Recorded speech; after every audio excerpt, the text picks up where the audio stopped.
once in a day of Brahma. Although in Bhagavad Gita Krishna said, Sambhavami juge juge, I come in every juga, juge juge, but the original Supreme Personality of Godhead comes only once in a day of Brahma. And what is the duration of Brahma's day? Sahasra Juga Parjantam, 1000 Chaturjuga. One Juga is a combination of Satta, Treta, Dapar, Kali. Makes one Divya Juga. And 1000 such Divya Jugas make one day of Brahma. So that means 4,000, in 4,000 Jugas, Krishna comes only once. So that Krishna came just in the previous Dwapar Juga. Because this is the time when Krishna comes, in this particular Chaturjuga. The 7th Manu is Vaivashata Manu, and the 28th Chaturjuga, Dwapar Juga, at the end Krishna comes, the original Supreme Personality of Godhead, and in the following Kali Juga, Krishna comes as Sri Chaitanya Mahaprabhu. So that is the specialty of this particular Juga. Krishna came. He performed his Braja Leela. Generally, the Supreme Personality of Godhead resides in Vaikuntha. But Krishna, the original Supreme Personality of Godhead, resides in Vrindavan, not in Vaikuntha. In Vaikuntha, the Supreme Personality of Godhead is the Supreme Personality of Godhead. But in Vrindavan, the Supreme Personality of Godhead is not the Supreme Personality of Godhead. He is a cowherd boy. Therefore, it is so difficult to recognize him. Therefore, he came as a devotee to tell us that this Krishna is the Supreme Personality of Godhead. He is not saying, in this Kali Yuga, the Supreme Personality of Godhead is not saying, I am the Supreme Personality of Godhead. Although Dwapar Yuga he had done that. He very extensively told that he is the Supreme Personality of Godhead. He also revealed his Vishwarup to convince everybody who he is. But in Kali Yuga, his identity, he is hiding his identity. He is not saying, I am the Supreme Personality of Godhead. He is saying, I am only a devotee of the Supreme Personality of Godhead, and he is indicating that Krishna is the Supreme Personality of Godhead.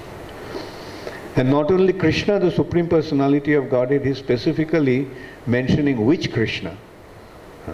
There also there are three Krishnas. Krishna of Dwarka, Krishna of Mathura, and Krishna of Vrindavan. In Mathura and Dwarka, Krishna is the son of Devaki and Vasudeva. But in Vrindavan, Krishna is the son of Nanda Maharaj and Mother Jashoda. So Krishna, coming as Chaitanya Mahaprabhu, is pointing that out. He is saying, Aradha Bhagavan Brajesho Tanai. His teachings are the supreme worshipable personality of Godhead is the son of Nanda Maharaj. By saying that, he is making it clear, not the son of Devaki and Vasudeva, not Vasudev Krishna, not Devaki Nandan Krishna, not Dwarkadhish Krishna, not Mathuresh Krishna, son of Nanda Maharaj. And then he is pointing out that Tadhama Vrindavanam. his abode is Vrindavan. That Vrindavan, the Supreme Personality of Godhead never leaves Vrindavan. Vrindavanam parittajya kutra kadapi na gacchati. Leaving Vrindavan, he never goes anywhere. He doesn't even take a step out of Vrindavan. So he is always in Vrindavan. And then he pointed out that of all different types of devotional attitude, the way the gopis served him, that is the highest form of devotion. Ramma kachid upasana brajabodhu vargena ja kalpita. Brajabodhu means the cowherd damsels, the gopis. The way the gopis served him, that is in intense conjugal love. And that also in Parokiya. This relationship between Krishna and the gopis is not like the relationship between husband and wife, but it is a relationship between a lover and beloved, outside of wedlock. They are not married. They're just lovers. So that is the highest form of devotion. Ramma kachidupasana brajabodhu vargena jakalpita. And then the goal of life is to achieve that love. Prema pumartha mahan. The love of Vrindavan, the loving devotion to Krishna that is available or that is prominent, that is manifest in Vrindavan, that is the goal of life. Prema pumartha mahan. And Sri Chaitanya Mahaprabhur matamidam. This is the gift of Sri Chaitanya Mahaprabhu. This is Sri Chaitanya Mahaprabhu's conclusion. This is Sri Chaitanya Mahaprabhu's teachings. Now Chaitanya Mahaprabhu came and gave this access to Vrindavan only in India. But Srila Prabhupada came to fulfill the prediction of Sri Chaitanya Mahaprabhu that this Krishna consciousness movement would spread all over the world in every town and village. All over the world. And Srila Prabhupada displayed that. Srila Prabhupada demonstrated that. In 10 years' time, he spread this movement all over the world. How could it happen? Prabhupada indirectly pointed out that it happened simply by the divine arrangement of the Supreme Personality of Godhead. Otherwise, no human being can achieve such an achievement. And Prabhupada used to often say, Krishna Shakti bina nahe tar pravartan. This kind of propagation of Krishna consciousness cannot happen without Krishna's potency. And Prabhupada often said that this happened simply by the mercy of Chaitanya Mahaprabhu and his Guru Maharaj. He didn't want to take any credit. He said that they have done that and they simply gave me the credit. So unique thing about Srila Prabhupada's achievement is that although he was instructed by his spiritual master when he was 26 years old, but it took him, he had to wait for 44 years to make it happen. Srila Bhakti Siddhanta Saraswati Thakur Prabhupada instructed Srila Prabhupada in 1922. I'm sure all of you are aware of that instruction. During their first meeting, Srila Bhakti Siddhanta Saraswati Thakur told him that you are an educated, intelligent young man. Distribute these teachings of Sri Chaitanya Mahaprabhu, the mercy of Sri Chaitanya Mahaprabhu all over the world through English language. But eventually Srila Prabhupada managed to go to America in 1969.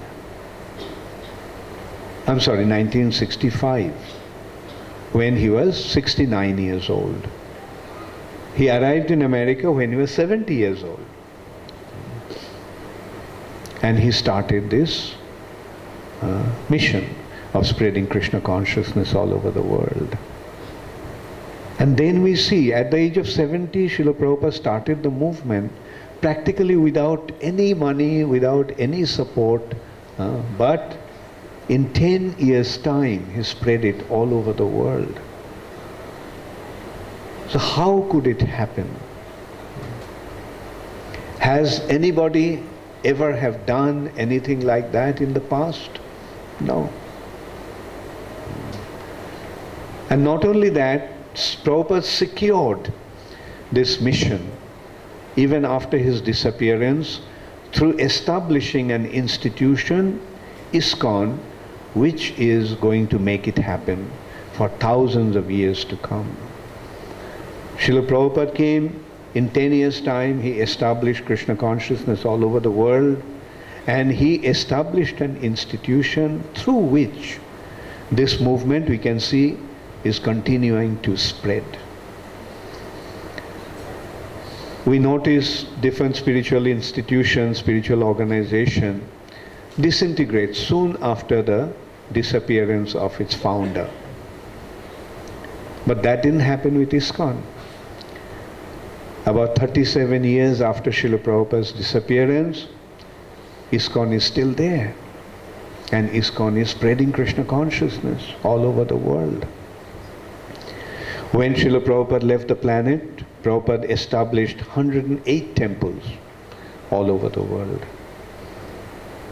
And today we have more than 500 temples. So that's a clear indication that in spite of many, many difficulties, this movement is growing. There are countries where Krishna consciousness was impossible to start. Like the East European countries, the communist countries of that time. Prabhupada went and planted the seed in Russia, stayed there for 3 days, and he planted the seed there. And today that seed has fructified into a huge tree, bearing such wonderful flowers and fruits. Today, Krishna consciousness movement is most effectively expanding in that part of the world. Russia, Ukraine, and other countries. Eastern European blocs. There was no way we could start there. Devotees went and started to preach there, but in a hidden way. And today it is expanding so wonderfully that in Russia the Orthodox Church is afraid of our movement, and they're trying to stop it. They're trying everything to stop this movement in Russia. They even went to the extent of telling that Bhagavad Gita is a book of terrorism. Bhagavad Gita promotes terrorism. Of course, in Russian court, they lost the case. So this is how desperately they're trying to stop the movement. But can anybody stop this movement now? No. Actually, those who are trying to stop that, they are going to simply wasting their time and energy and money. This movement is here to take over the whole world. And literally in every town and village it will happen. And in order to make it happen, Chaitanya Mahaprabhu sent Srila Prabhupada. Chaitanya Mahaprabhu's arrangement is actually 3 personalities in succession. Srila Bhakti Vinod Thakur, Srila Bhakti Siddhanta Saraswati Thakur, and our Srila Prabhupada. Bhakti Vinod Thakur revived Sri Chaitanya Mahaprabhu's teachings when it was practically lost. It was lost in such a way that Bhaktivinoda Thakur couldn't find a single Chaitanya Charitamrita in whole of Bengal. Can you imagine, in entire Bengal he couldn't find a single copy of Chaitanya Charitamrita. Eventually he found one in Orissa. This shows that Orissa is better than Bengal in that respect. Bengal is completely in the grip of Kali. Or at least at that time. Now Krishna consciousness is spreading there and taking over. Anyway, then Bhaktivinoda Thakur started to spread the teachings of Sri Chaitanya Mahaprabhu with his Amrita Pravaha Bhashya, his nectarian commentary, which literally means the transcendental flow of nectar.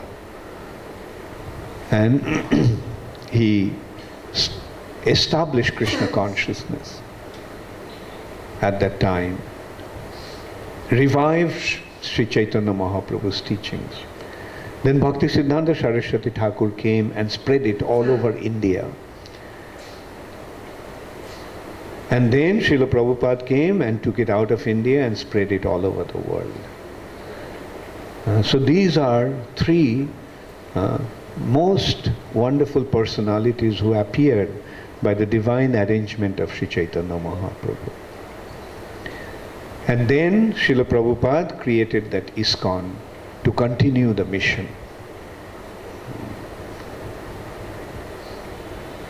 And Srila Prabhupada did it in 10 years' time. And then already Prabhupada was quite old. He was not only 70 years old, he had 2 heart attacks when he was traveling from India to America. That also in a cargo ship, not in a passenger ship, in a cargo ship. And the sea voyage can be so troublesome, so distressful.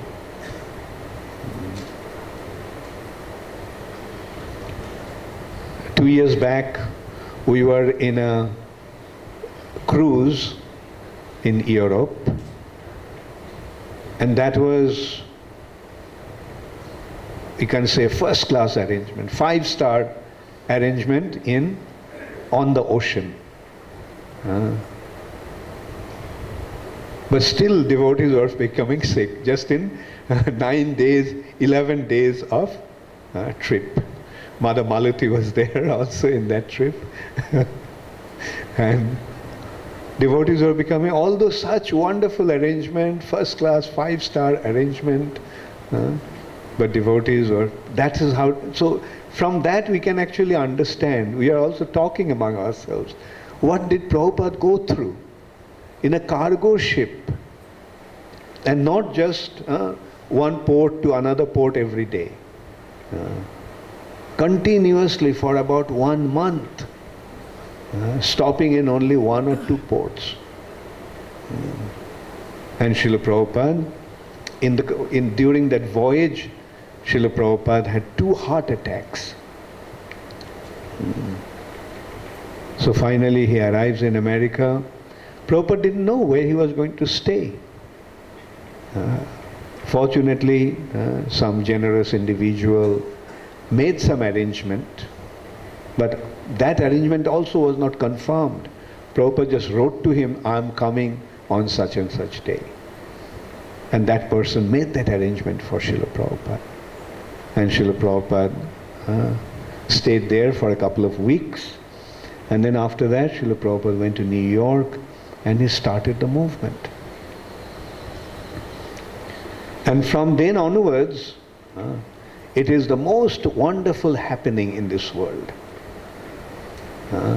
Although Prabhupada started his center, he established ISKCON in a small little storefront in 26 2nd Avenue. But the young boys and girls of America started to respond to Srila Prabhupada's call. And with them, Srila Prabhupada started his mission. First New York, and then San Francisco. At that time, San Francisco was the place where all the American youth were rushing to. Golden Gate Park, in the area called Haight-Ashbury. Two roads, Haight Road, Haight and Ashbury. That is where they all used to gather. And in that area, Srila Prabhupada got another storefront. And just 3 young couples. Mukunda Maharaj, Shamsundar Prabhu, Gurudas Prabhu, and their girlfriends. Only Mukunda Maharaj was married. And they started this movement there. And here we are so happy, so fortunate to have Mother Malati, who was there in that early day setting up ISKCON.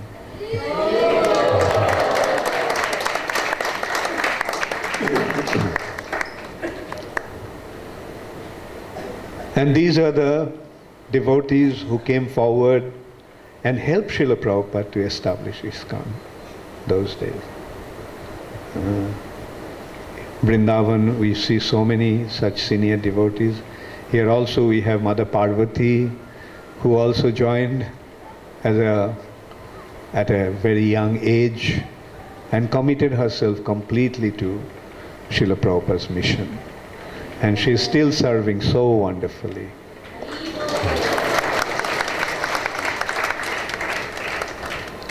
And Mother Narayani, another wonderful disciple of Srila Prabhupada, who committed herself completely in serving Srila Prabhupada. At a very young age, they gave up everything and came to help Srila Prabhupada. And Srila Prabhupada's own words, these devotees are not ordinary devotees. These devotees are the divine arrangement of Sri Chaitanya Mahaprabhu. They sent them. Another devotee here is Kshudi Prabhu.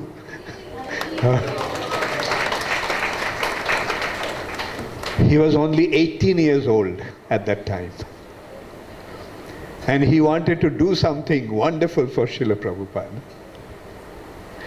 And he looked at the map and he saw the whole world has been taken over by different devotees.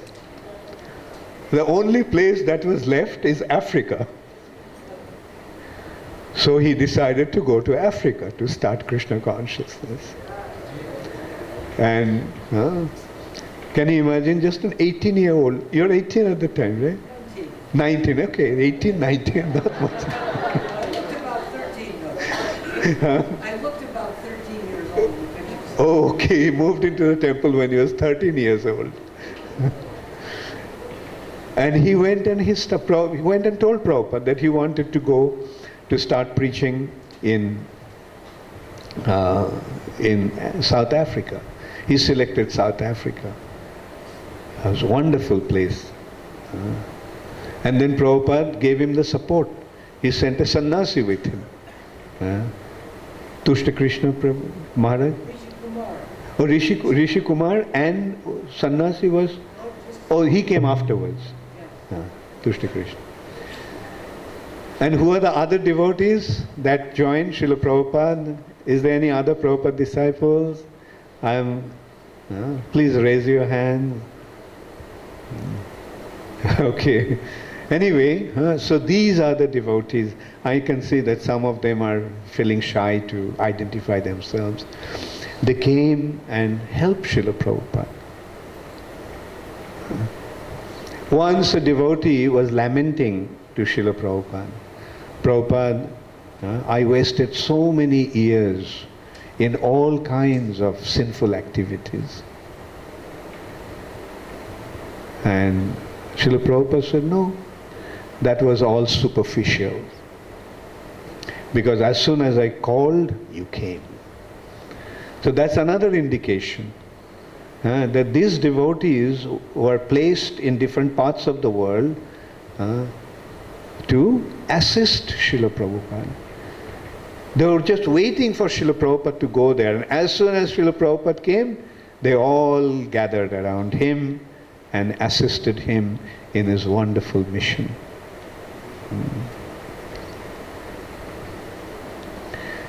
And Srila Prabhupada did it all in 10 years' time, spreading the movement all over the world, all over the civilized world,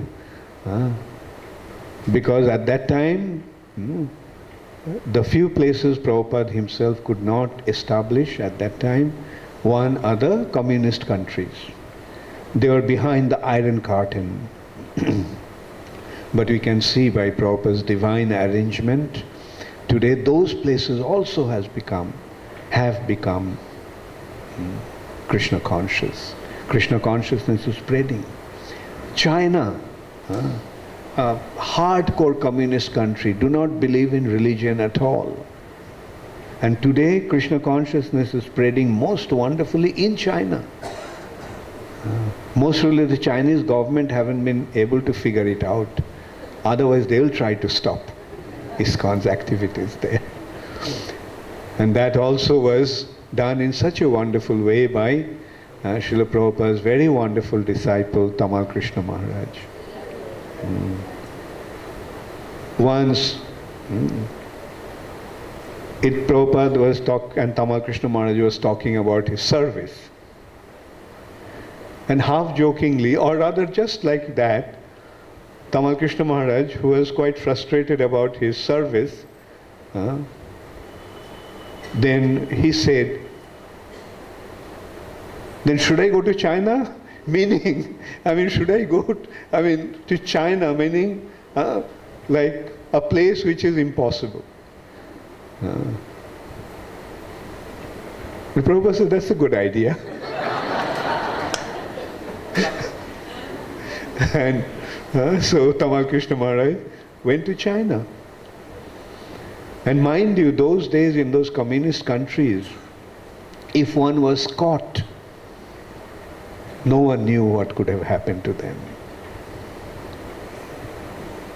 Bhakti Tirtha Maharaj, another very, very wonderful disciple of Srila Prabhupada, he went behind the Iron Curtains and hiding his identity, he was distributing Prabhupada's books.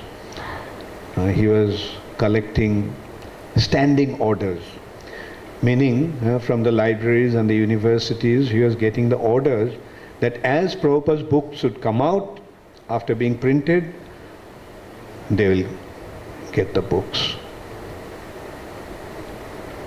Russia was even more dangerous, but he risked his life to spread Krishna consciousness in those countries.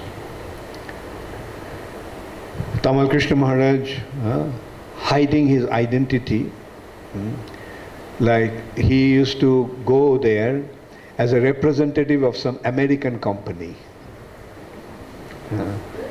And they used to rent very expensive hotels, 5-star hotels, and book a suite, not just a room, because they needed a kitchen.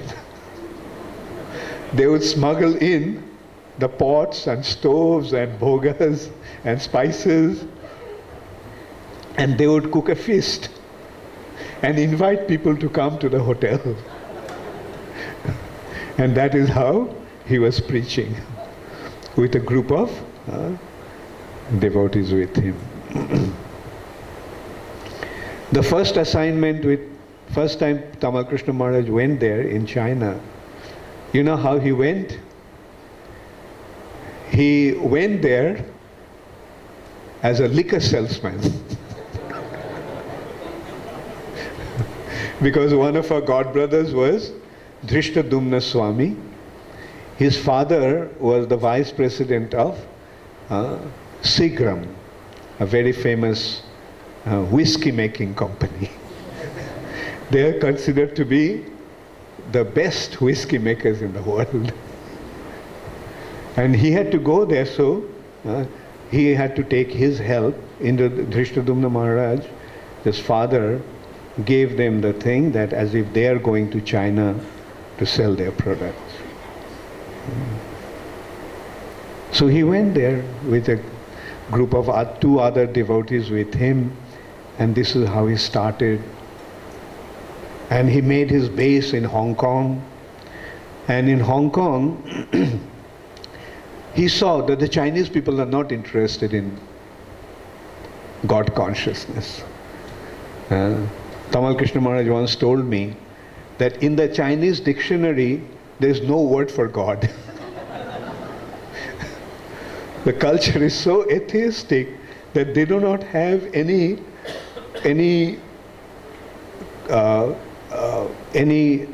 word identifying the Supreme Personality of Godhead. So they were so atheistic, the whole culture. But Tamal Krishna Maharaj, he was very intelligent actually and a wonderful preacher. He saw that direct Krishna consciousness won't work. So he got a couple from America who were the very expert in yoga practices. And he started a yoga lesson from the center in Hong Kong. People are not interested in God, but they became interested in yoga.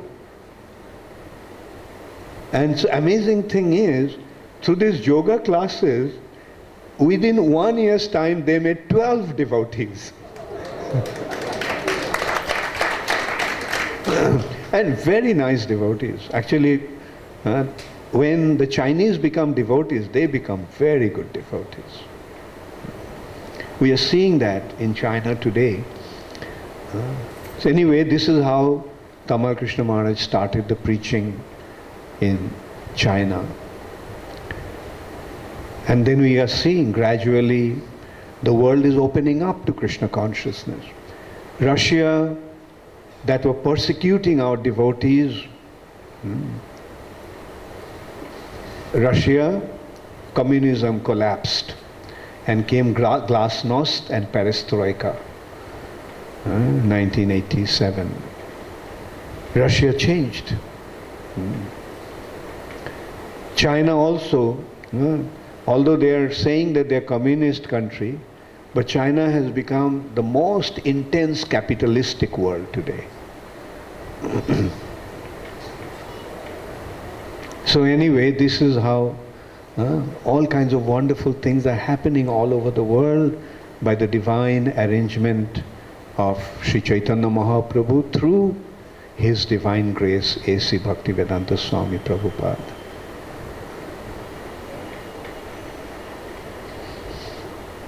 I had the good fortune of being with Srila Prabhupada, serving Srila Prabhupada for last 10 months of his stay on this planet.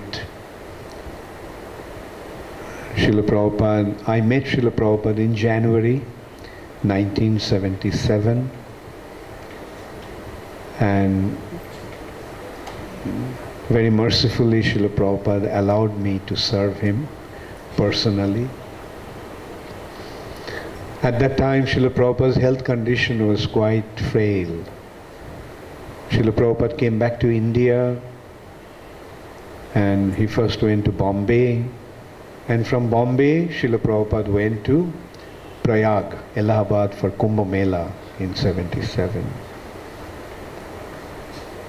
And from Kumbh Mela, Srila Prabhupada went to Calcutta, then Bhubaneswar, and then Mayapur.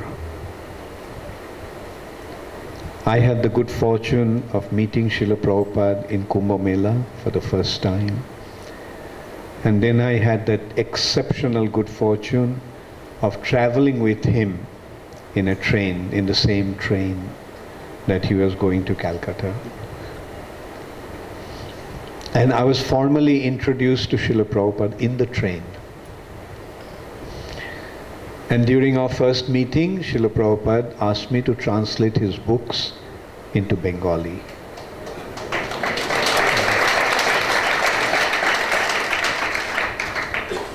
Those days, it was practically impossible to approach Srila Prabhupada.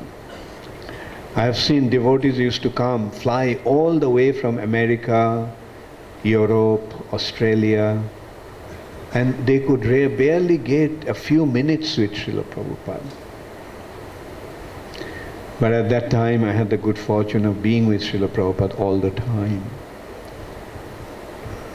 In Mayapur, Srila Prabhupada, I was already translating his books under his guidance.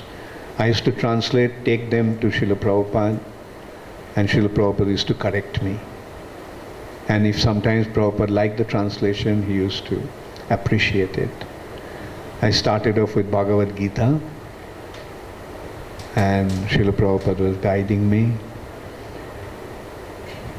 And then one day, Srila Prabhupada called me and gave me a stack of letters in Bengali.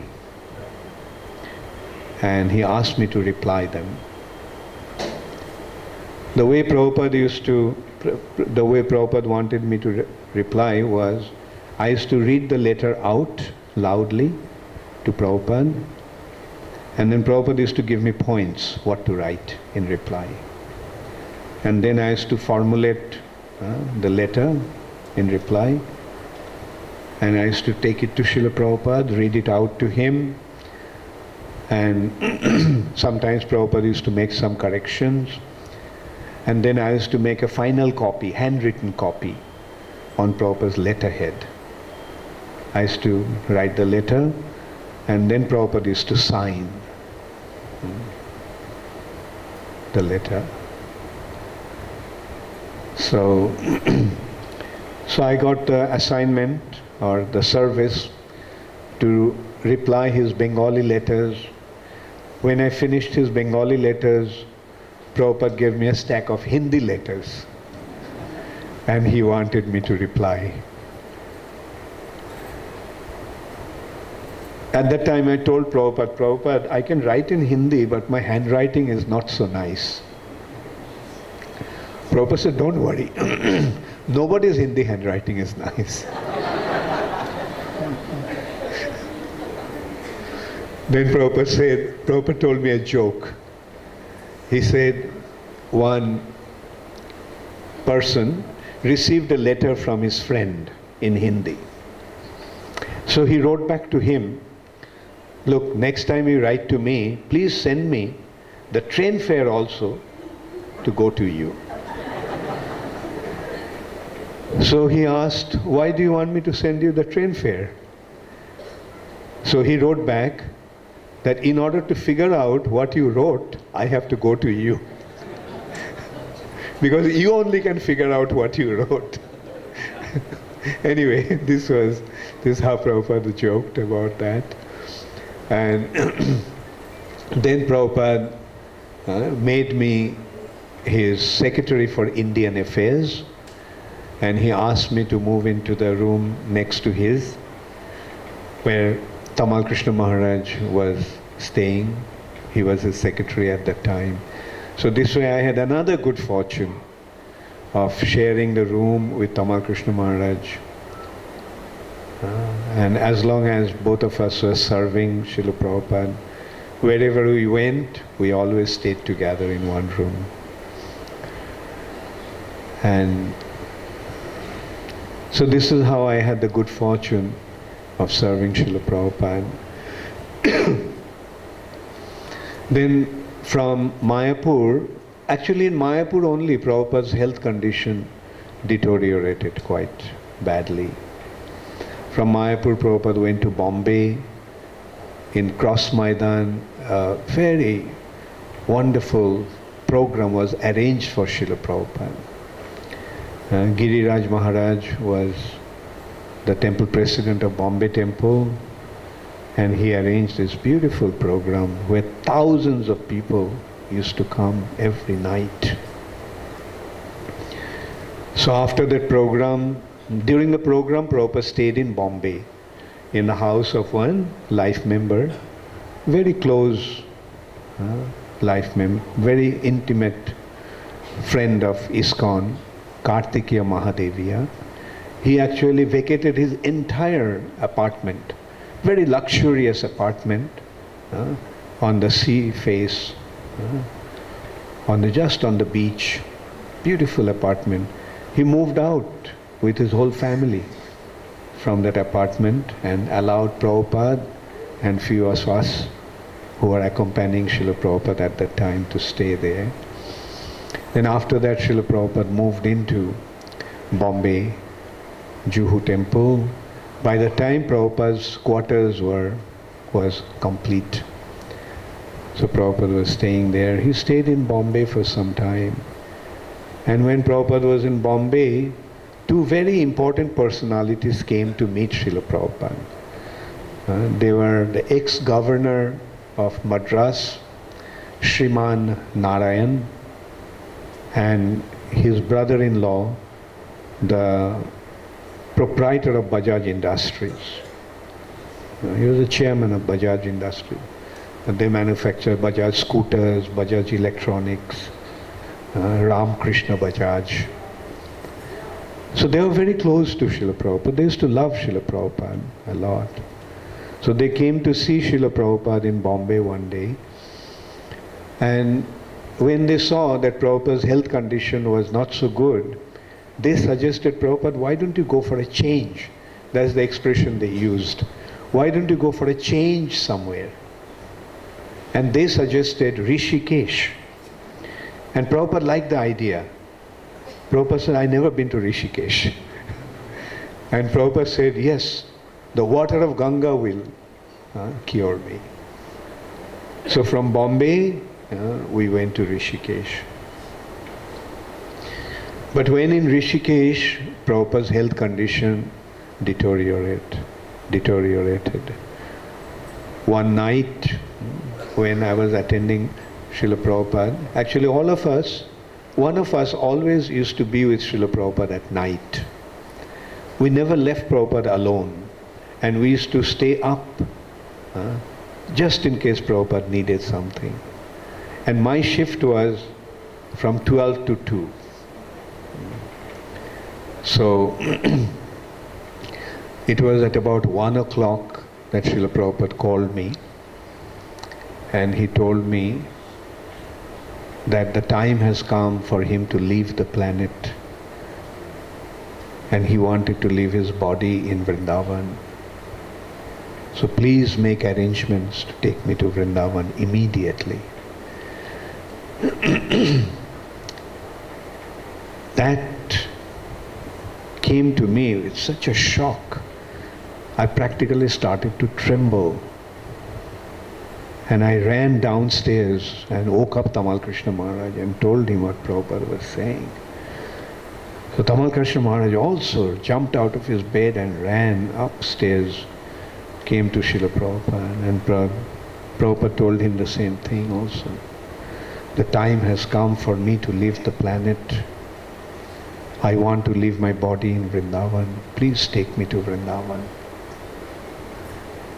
So that night only we packed up everything, and in the morning we left for Vrindavan. We stopped in Delhi for that night, and the next morning Prabhupada came to Vrindavan.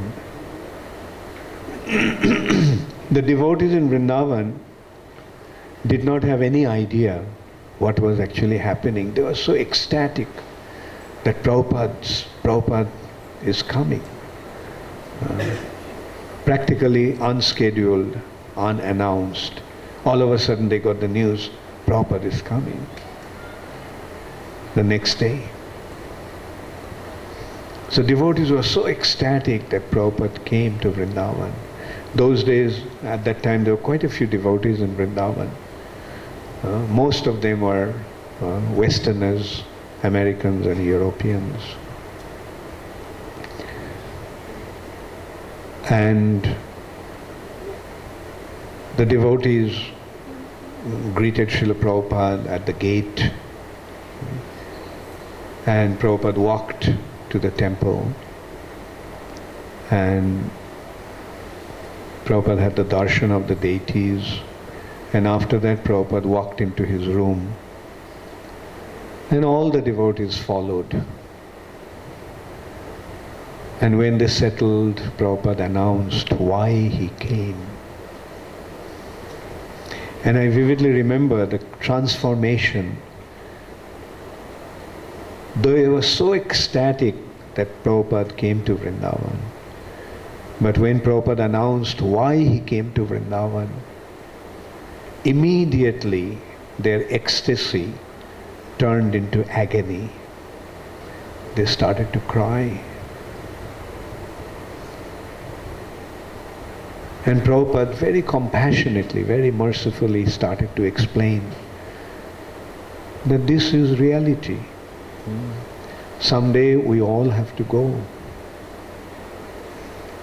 Prabhupada quoted the verse, Dehi nashmin yatha dehe kaumaram jovanam jara tatha dehantara praptir dhiras tatra namuyati. Prabhupada pointed out, dehantara praptir is natural. From one body, the soul will transmigrate to another body. And one who is situated in knowledge, dhira, he doesn't become overwhelmed by this changing of the body. And then when everybody left, Prabhupada called me. Those days I used to cook for Srila Prabhupada also. So Prabhupada told me, from now on, you don't cook for me and don't force me to eat. Don't persuade me to eat. And it came to me like an ultimatum. Prabhupada is saying, don't cook for me and don't force me to eat anything. So then I could see that Prabhupada has decided to stop eating, and this is how Prabhupada would give up his body. I went and told Tamal Krishna Maharaj what Prabhupada said. Tamal Krishna Maharaj also felt so helpless. He actually told me, at a time like this, I don't know what to do. When Prabhupada speaks like that, we can't force him. He says, don't force me to eat anything. So we had to surrender to Prabhupada's will. He didn't want to eat. I stopped cooking. I stopped taking food.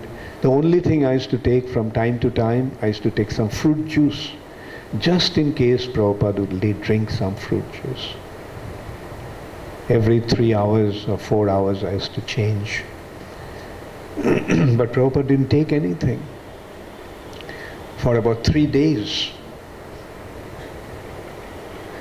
Now in the meantime, the news spread.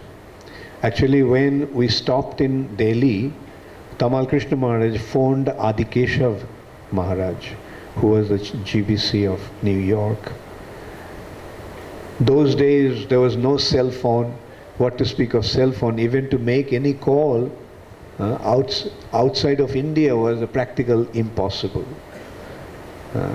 Very, very difficult. Indian telephone system was very, very bad. So Prabhupada, Tamal Krishna Maharaj sent a message to Adikeshav Maharaj telling him about what Prabhupada said and what Prabhupada has decided. And he asked Adikeshav Maharaj to inform all the senior devotees of ISKCON about this decision of Srila Prabhupada. And all these devotees came to Vrindavan. In just practically, it seems like they just got the news and immediately they bought the ticket and came over to India. So many of them gathered here. They had a meeting in the ground floor of the guest house, in the lobby. I was not there in that meeting because I was serving Srila Prabhupada. But in that meeting, they decided that Prabhupada is a pure devotee of Krishna. And if Prabhupada wanted, then Krishna would make arrangements to fulfill Prabhupada's desire. It's a matter of Prabhupada's desire. If Prabhupada wanted to stay, Krishna will let him stay. So with that understanding, They all came to Prabhupada's room. Prabhupada was lying on his bed.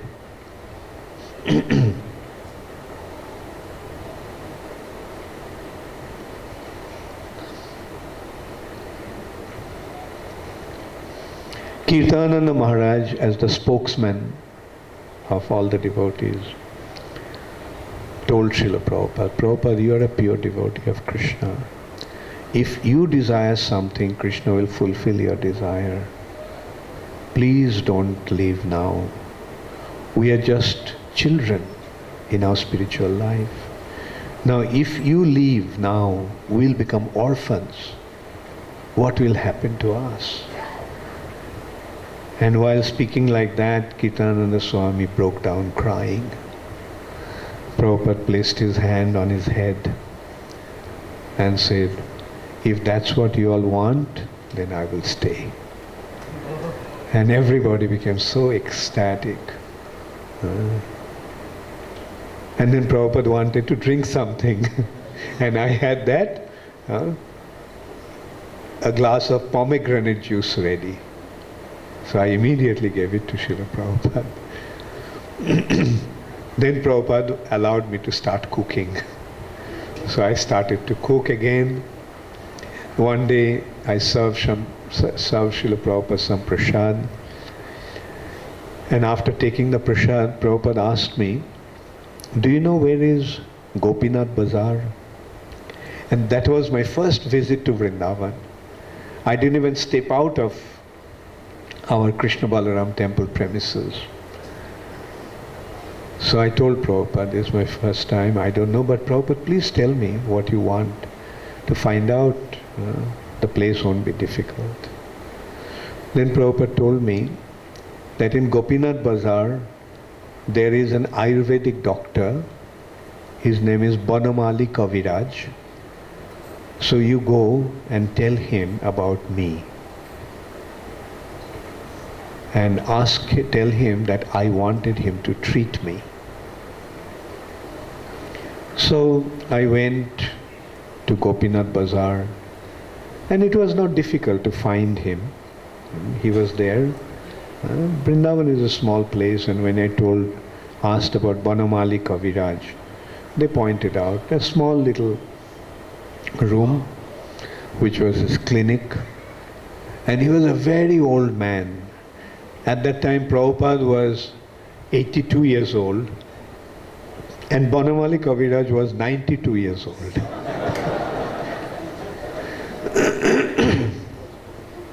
So I told him that Prabhupada wanted him to treat him. So he said, look, then he'll have to come here, you have to bring him here. Now I knew to bring Prabhupada to any place at that time was impossible, so I begged him, no, please, you come. And I told him that I'll take you in a rickshaw. So he said, rickshaw? With every jerk on this bumpy road, my bones will crack. But I begged, and finally he agreed to come. And I actually brought him in a rickshaw, and I told the rickshawala to drive very carefully because he's an old man.